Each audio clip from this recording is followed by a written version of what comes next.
Thank you very much indeed. Thank you very much indeed. Hello, good evening and welcome to Through the Keyhole, the show that is the latest in access television, giving everybody access to the homes of the famous. What we're going to do tonight, as always, is borrow the keys to two fascinating homes belonging to well-known personalities. And then, with the help of Lloyd Grossman, we'll be taking a privileged peek behind closed doors. But the question is, whose? Well, now, to try and answer that question, we have three distinguished housing authorities. First of all, the Professor of Zaniness at the University of Wigan and a keen amateur brain surgeon, Mr. Chris Tarrant.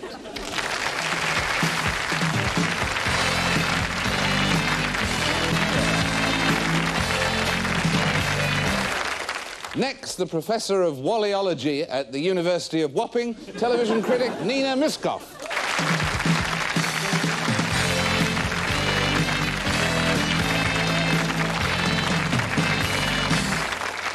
And finally, a man whose photographs always do him justice, Patrick Lichfield.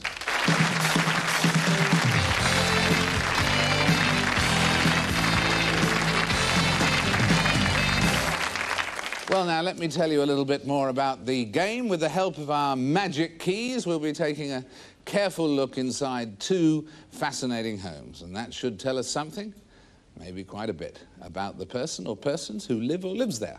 All that our friends here have got to do is to try and work out who that is. So let's join Lloyd Grossman straight away at house number 1. And watch closely, because remember, the clues are there as we go through the keyhole. This is a typical cobbled London mews, once a des-res for horses, but times change, and now people consider themselves lucky to live in a place like this. Aha, a carriage lamp. Maybe the owner of this house is nostalgic for the old horsey days. Let's go inside and have a look.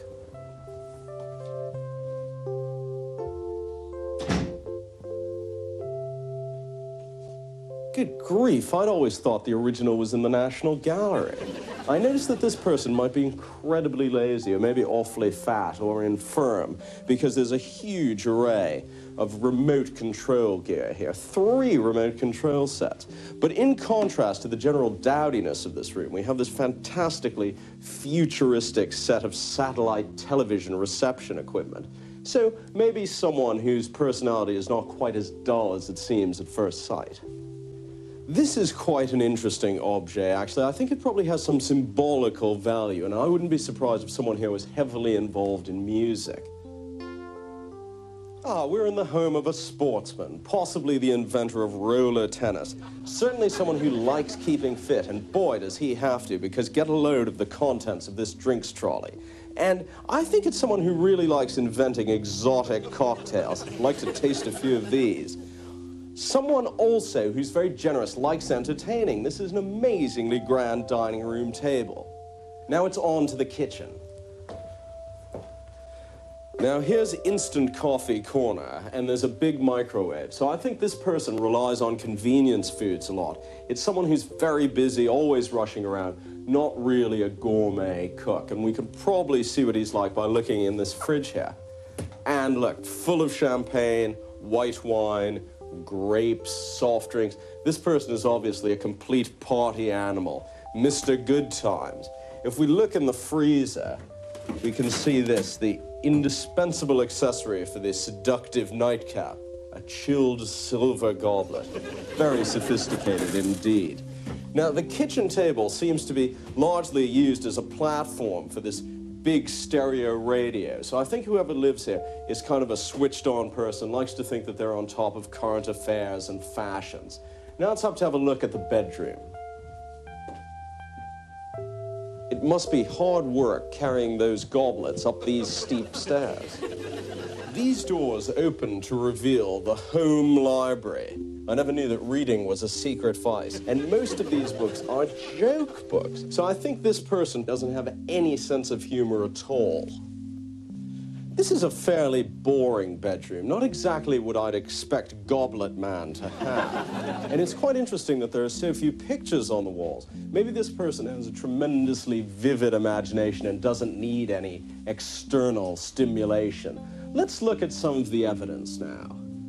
The trio of remote control units, the flashy roller skates, the chilled seduction goblets, the corny joke books. Who lives in a house like this? Well, David, it's over to you. Well, thank you very much indeed, Lloyd.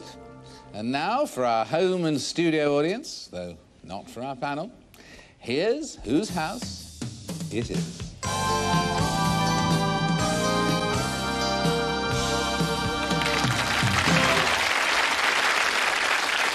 Professor, we begin with you. It's obviously a famous drunk, isn't it? Someone who drinks heavily the most appalling concoctions of things with motor oil in the top, champagne with Coca-Cola and a few dried-up grapes. Very odd household. I think the keep fit thing was totally irrelevant. We're talking about a dissolute slob here, aren't we? A man who's mostly too drunk to even press the remote control to turn over even when Crossroads is on.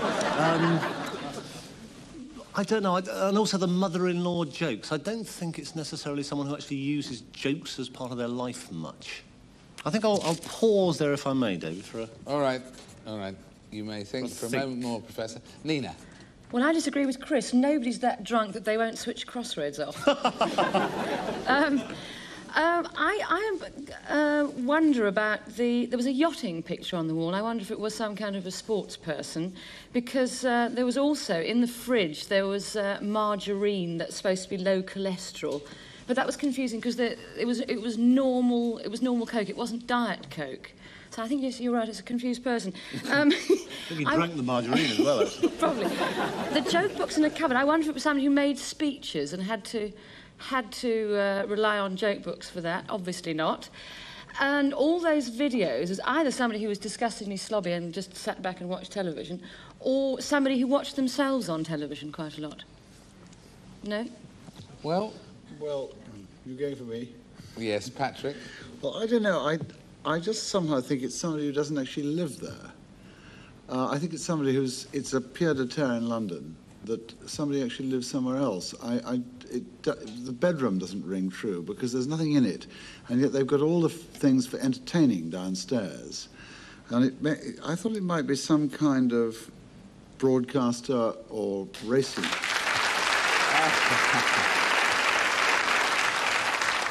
And all that booze, if it wasn't for the booze, if it wasn't for all that, it looks like sort of Noel Edmonds land. But it's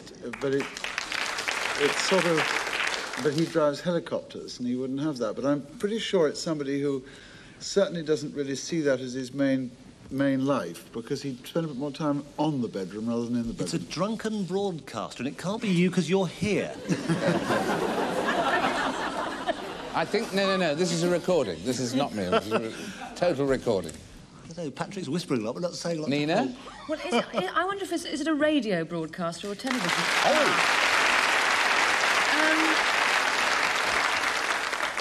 Is it somebody like Jimmy Young? He's not very much like Jimmy Young, no. I think he would wish me to say he's not very much like Jimmy. Right. Shall I say Tony Blackburn? Correct! Let's invite Tony Blackburn to come through the keyhole.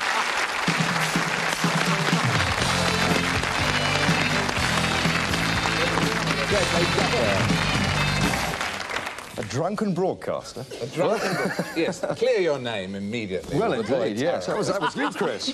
I'm sorry, sir. I'm sorry, yes, sir. No. That was before he knew who it was. Well, so I'm surprised Nina didn't recognise the place. But, 30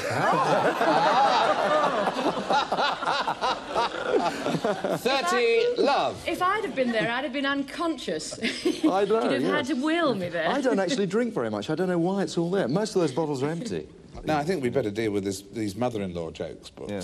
Which is, how dare he say you've got no sense of humour. Deal with him on that. Where did they come from? Well, I mean, I have got quite a few, but, I mean, anybody who's heard my radio broadcast, I mean, that cupboard there was the script. I mean, those joke books have lasted me for about 23 years now. And I still use them. I don't see any point in changing the jokes. I mean, they were brilliant when I first started them. They were as good as they ever were. Get back in the closet. Well, I mean, every time I tell them, you know, they still make me laugh, so there's no point in changing them, really, is there? Absolutely. No. What about the roller skates? I do roller skate. I'm quite a good roller skater. Really? Yeah. I do an erotic striptease on roller skates.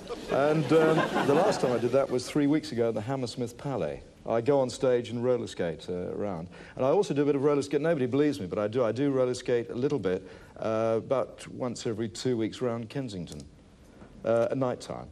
Really? Yeah, I enjoy it. Is it dangerous? See, well, it is a bit. Well, not. I'm quite good. I can go backwards as well.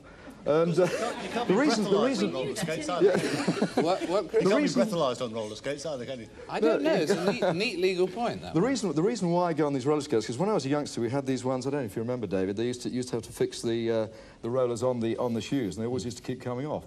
But now they've got these wonderful disco roller skates now, and that's the reason why I do it. You see, I mean, later on in life, I've suddenly taken to roller skates. And it does keep you fit. People think I'm a little cranky, but it does. Yes. Yeah, I like it. Yeah, very much. And You mean to say you don't? Not as much as I should. No. I'm afraid Must not. take it up. No. Yeah. Now, what about, since the bedroom's an important part of the house, why is the bedroom slightly barer than the rest of the house? Well, I always think, just need one thing in a bedroom. There's no need to have a lot of furniture in there or anything like that, really, no. What's that, Tony? What is that? Sorry, Ask Nina. What? I was unconscious at the time, Tony, and blindfolded to boot. It's never bothered you before. No, there are,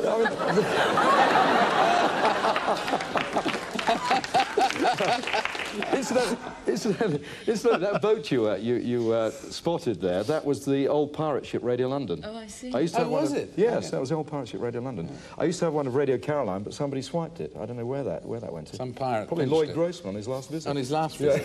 Well, thank you for letting us make this longer, more prolonged visit to your house, and we'd like to present you, Tony, with this... Oh, wonderful. Thank you very much.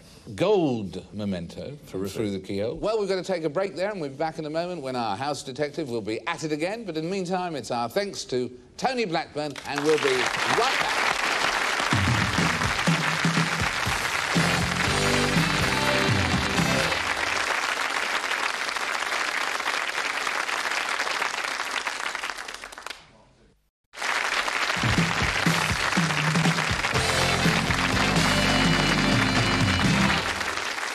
Thank you. Welcome back to Through the Keyhole. In our postbag this week, Mr. Stokes. Mr. Stokes of Myskow writes, when it comes to education, I want my son to have all the opportunities I never had. Well, Mr. Stokes, Lloyd says, in that case, send him to a girls' school. Good thinking, Lloyd. Now let's join Lloyd at house number 2 and watch closely because the clues are there as we go through the keyhole.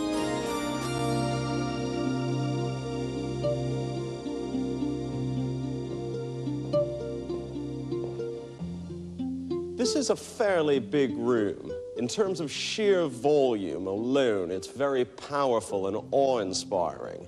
And to this size is added a tremendous profusion of rich architectural sculpture.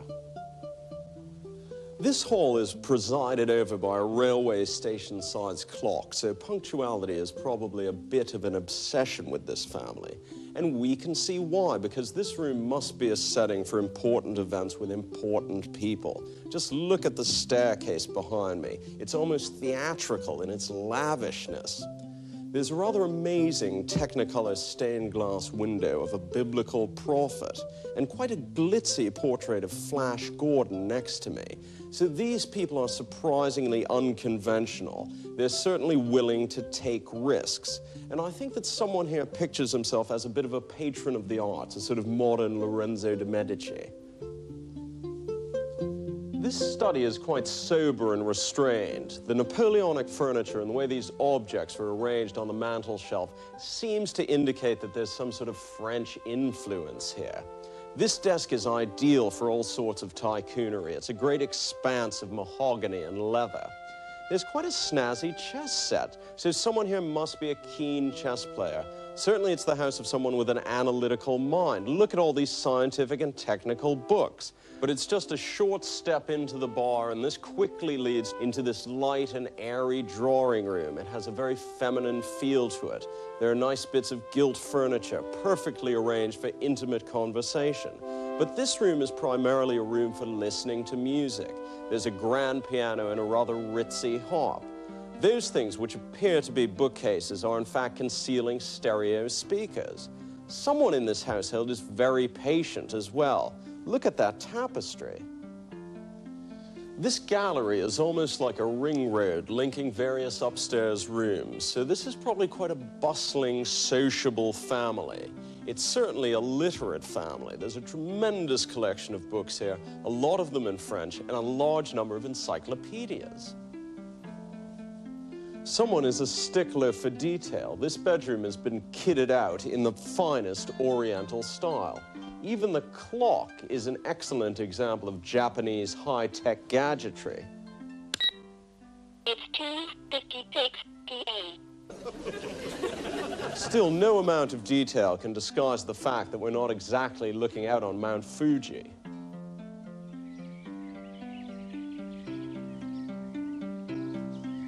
Let's look at the evidence. The flashy statue, the stereo in disguise, the advanced Oriental timepiece.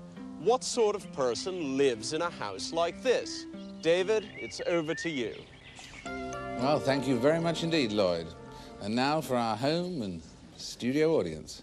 Here's whose house it is.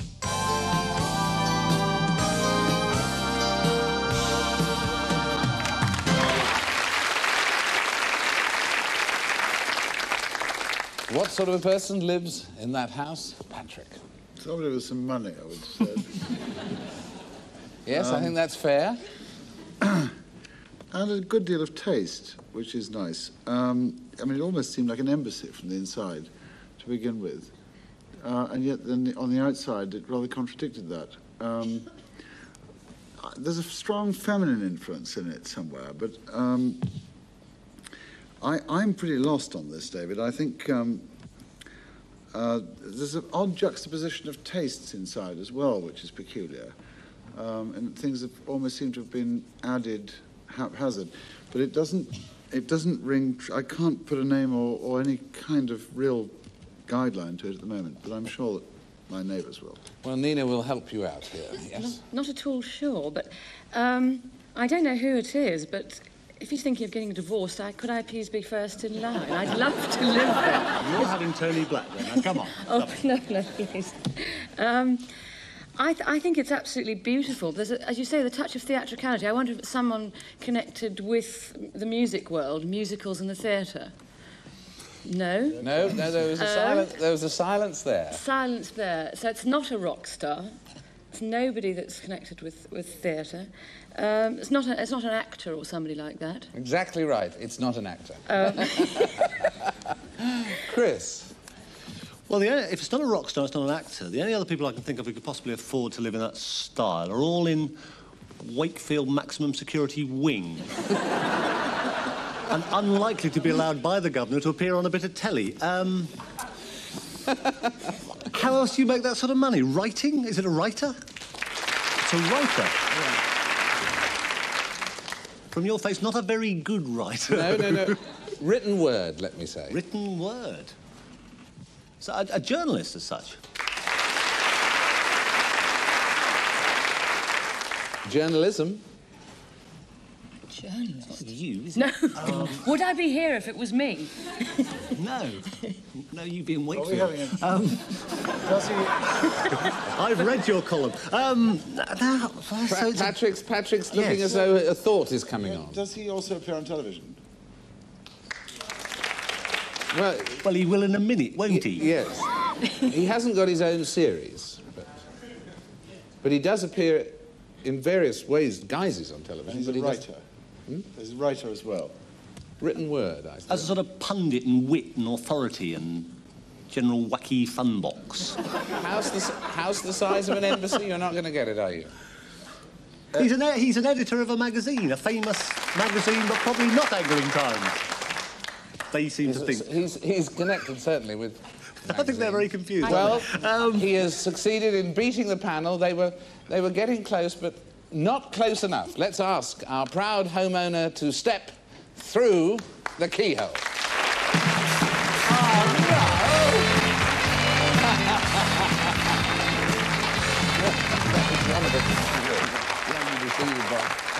Well, you beat them completely there.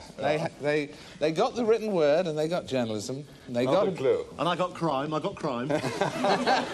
fat, Rob, that'll help you. We weren't thinking big enough. No, That we was weren't. the trouble. They weren't thinking big enough, you see. Weren't you and I suing each other? No. You were suing someone else on my behalf. On your behalf. That's what. Very Or good. the other way around. Oh, really? Oh, right. Yeah. In it together. Oh, Yeah. just good. But that house is, as we know, a magnificent house, and the two tastes are, of course, in the reference to the French, is your taste and your wife, Betty, who is French, right? Well, my wife is French, and anything good in the house is her doing, and anything that looks like Wakefield is my doing. The gold statue in the hall, whose is that? That is my wife. She blew her inheritance on it. She's very, very good. A lady that has had 9 children, Doctor of Philosophy of Oxford, a marvellous lady. And in fact, you need a house that big with a family that big. We have a large family, yes. You described the house once as the biggest council house in the world. Well, I don't know about being the biggest council house. It is, in fact, owned by Oxford City Council. It is a council house. Not everybody has a council house quite like that. Yeah, we're very fortunate to we live on the shop and the premises of Pergamon Press, and it's a great deal of fun. I have very little time to spend there at present. Now, he was pretty accurate, wasn't he? His adjectives, Bob. I mean, powerful or inspiring, unconventional, take risks. He was summing All you of up. that is wholly true. What about punctuality? Is that, he said you must be I'm keen very on punctuality. punctual, yes. And you have a great I many things to be insist on punctual. punctuality. No, I don't know, but I don't like keeping people waiting if I can help it. What about the patience thing with the tapestry? You're not very patient. That must be Betty. That's my wife again, yes. Yeah. Everything that she's the better half of the family. Looking at that house as we've been doing, and Patrick was commenting on the style and everything, what, as you think back, was the happiest time you've ever had so far in that house? My children and my family being together, every Christmas so far we have managed to be together, and seeing them happy and busy. And every Christmas you manage... We managed to get together so far. A growing family reunion. Well, it's been a joy to have you with us, as it always is, Bob, and I would like to present you, I don't know where this will go in the house, but this is the Through the Keyhole souvenir gold key as a souvenir. Well, that'll get me into Wakefield, won't it? It's getting out that's the problem. Getting it's easy. Well, our thanks to Robert Maxwell, to Patrick Lichfield, to Nina Myskow, to Chris Tarrant, and of course to Tony Blackburn as well, and Lloyd Grossman. We've got to end it there for now, but until the next time, our thanks to Robert Maxwell, and good night.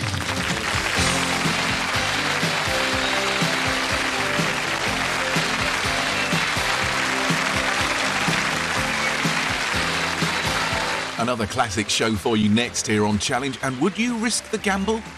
You could end up with just your BFH. Bullseye, next on Challenge. Then, Fastest Finger First gets you into the hot seat. Classic Millionaire is weeknights at 10.